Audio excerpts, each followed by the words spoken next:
बाकी पेशेंट्स जिसमें परिवार जो है पूरी तरह से बिखर जाता है और जिनको इसकी ज़रूरत होती है, कितने केसेस आपके पास आते होंगे?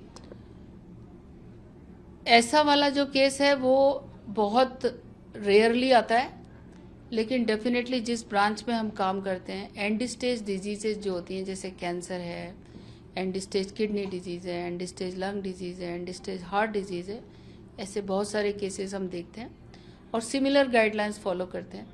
सबसे बेस्ट जो एंड ऑफ केयर पॉलिसी, जो end of life care policy जो हमने एम्स में बनाई थी, उसमें उसको बहुत सिंप्लीफाइड किया था हमने, जिसमें हमें पता चलता है कि अब हमारा कुछ भी करें अगर पेशेंट को क्योर का, तो वो फ्यूटाइल है या उसका कोई पेशेंट को कुछ फ़ायदा नहीं होगा।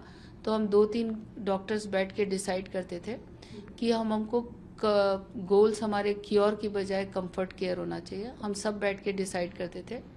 फिर उसके बाद हम लोग घर वालों से स्टार्ट करते थे बात करना।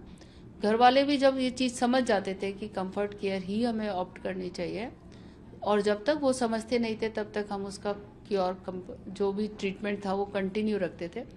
जब हम सब एक पेज पे आ जाते थे कि मेडिकल फ्रेटर्निटी एंड घर वाले सब एक पेज पे हैं, तो उसको डॉक्यूमेंट करते थे और धीरे धीरे क्योर बंद करके और केवल कंफर्ट केयर पे जाते थे। और कंफर्ट केयर जब तक पेशेंट का अपने आप नेचुरल डेथ नहीं हो जाए तब तक हम कंटिन्यू रखते हैं। ठीक है। So palliative care never desert any patient. हम इसमें हरीश राणा को भी बिल्कुल भी डेजर्ट नहीं कर रहे हैं। हम केवल उसको कंफर्ट दे रहे हैं टिल द एंड, जब तक कि उसका नेचुरल एंड नहीं आ जाता। और खाली हरीश राणा को नहीं होता, पैलिएटिव केयर में पूरे सारे घर वाले भी इंक्लूडेड होते हैं, जिसमें उनको कांस्टेंट बिकॉज ये जो क्षण होता है वो घर वालों के लिए बहुत आसान नहीं होता। जब तक कि डॉक्टर उनको कांस्टेंट कम्युनिकेशन नहीं करता रहेगा तब तक उनको कई बार बहुत सारे दिमाग में सवाल आते रहेंगे। तो एक अच्छा जो पैलिएटिव केयर फिजिशियन होगा वो घर वालों को कॉन्फिडेंस में लेके और इसको कंफर्ट केयर देके, ताकि उसका डिग्निफाइड एंड हो सके।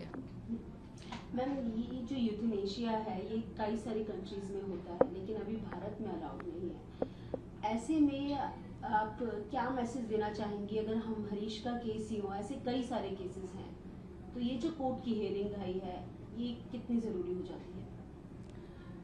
देखो, यूथनेशिया किसी कंट्री, कई सारे कंट्रीज में और इंडिया में नहीं है, उसका तो मैं जवाब नहीं देना चाहूँगी।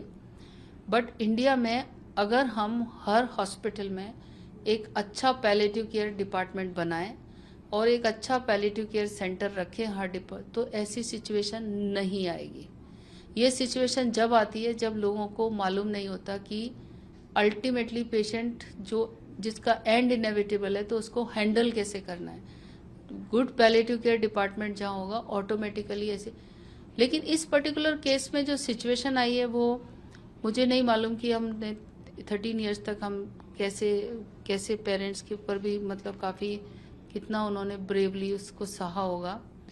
और गवर्नमेंट ऑफ इंडिया का जो वर्डिक्ट आया, आई थिंक उसको ऑनर करके और हमको उसको जो भी बेस्ट कर सकते हैं without harming him directly, by giving him comfort, जितने जल्दी मतलब जितना हो सके हम उसको डिग्निफाइड एंड देने की कोशिश करना चाहिए।